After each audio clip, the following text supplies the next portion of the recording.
Welcome to the Explainer. So, you're a medical intern, right? Which means you're about to prescribe a lot of antibiotics. And, well, while it's super tempting to think of microbiology as just abstract lab work, today we're going to see exactly how a simple 5-minute bench test, invented way back in 1884, by the way, is literally going to dictate your life-saving clinical decisions today. Okay, let's dive into this. Picture this scenario. It's 2 a.m. You've got a patient in the ICU with a fever, chills, and a totally crashing blood pressure. They're in septic shock. The pharmacy is on the phone waiting on your order. Do you push vancomycin or do you push cefepime? You can't just guess here. The deciding factor isn't some million-dollar scan. It's a tiny piece of glass, smeared with a sample, viewed under a microscope. As our sources emphasize, always gram stain first. Reading this stain correctly is the absolute foundation of rational empiric antibiotic therapy. Whether that sample flashes positive in a vibrant purple or negative in a bright pink, well, that determines exactly which weapon you pull from your antibiotic arsenal. It really is that direct. Section 1. The peptidoglycan divide. To understand exactly why those colors are so reliable, we need to shrink down into the microscopic world.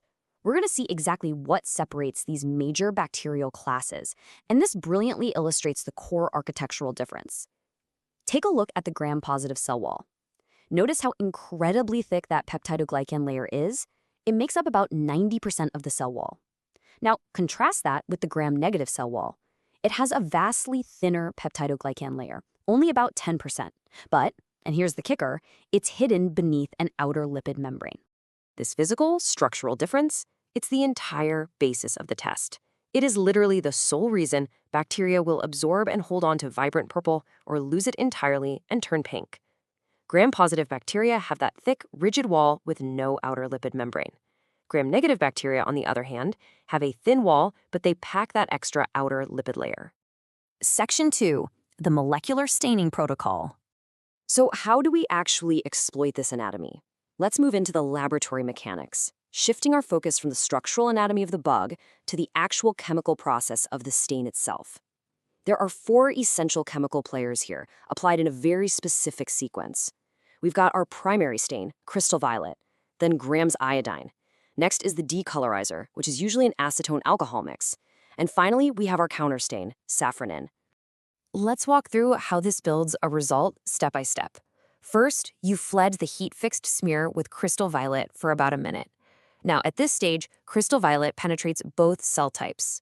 The positively charged dye interacts with the negatively charged components of the bacteria. If you were to look right now, every single cell in that slide would be entirely bright purple. Next comes the magic of the mordant. You add Gram's iodine. Iodine acts to fix the dye. It basically binds with the crystal violet to form these massive, insoluble complexes inside the cell, the CVI complex. Both cell types are still purple, but those dye molecules, they're now much larger and honestly a lot clunkier. Section 3. Troubleshooting decolorization errors. Now we arrive at the absolute make-or-break moment of the entire process. This next step, the decolorization, is a 15-second window where the most dangerous clinical errors can occur. When you wash the slide with the alcohol acetone decolorizer, you dissolve the outer lipid layer of the gram-negative cells, washing away that purple dye. But the alcohol actually dehydrates and collapses the thick gram-positive wall, trapping the purple dye inside. If you wash it for too long, you cause over-decolorization. You literally wash the purple out of everything, creating a false negative where a gram-positive bug looks pink. If you don't wash it long enough, under-decolorization. The gram-negative bugs hold on to the purple, creating a false positive. Either way, you might prescribe the completely wrong antibiotic. This is exactly why laboratories always use known gram-positive and gram-negative control slides right alongside patient samples to ensure quality. You know, these errors happen on the bench for a few really practical reasons. If a medical tech makes the smear too thick, the decolorizer simply can't penetrate evenly. Another huge pitfall is using cultures that are over 24 hours old.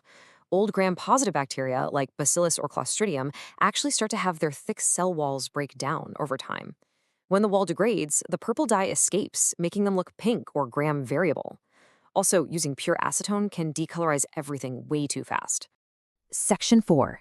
Decoding bacterial morphology. Once we have our true colors, we shift our focus from the stain reaction to the shapes, because morphology instantly narrows down your suspect list even further.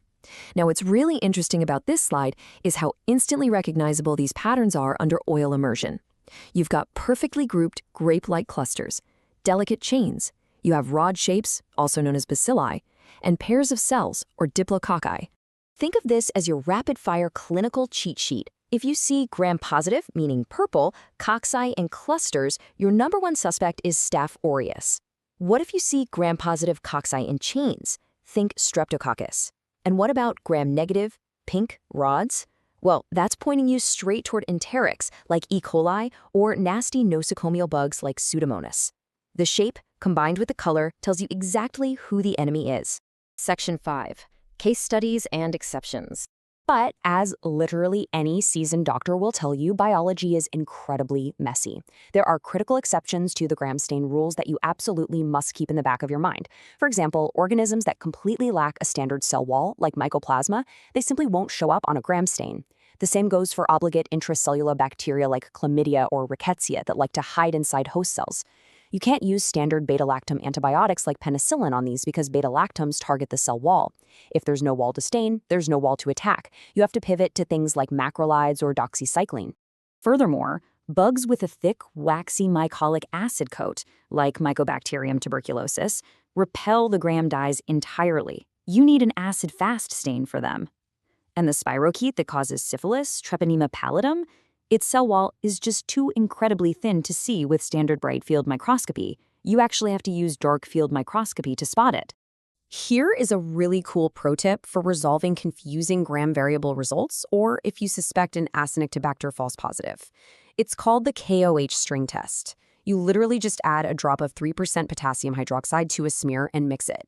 If it forms a gooey string when you lift your loop, boom, it's a gram-negative organism. The KOH breaks open the thin gram-negative walls and releases their sticky DNA.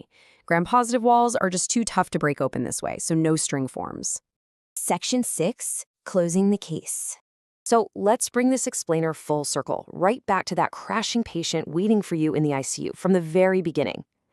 So the crucial point is this. The lab calls and reports gram-positive cocci in clusters. You immediately know to order vendomycin to cover for MRSA. But if the lab says gram-negative rods, you pivot your plan entirely and push cefepime to cover for things like E. coli or Pseudomonas. That visual on the benchtop translates directly into life-saving bedside action. Which leaves us with one final thought to reflect on. If a simple 5-minute stain fundamentally dictates whether your patient gets the right life-saving antibiotics, can you ever afford to misread that decolorization step?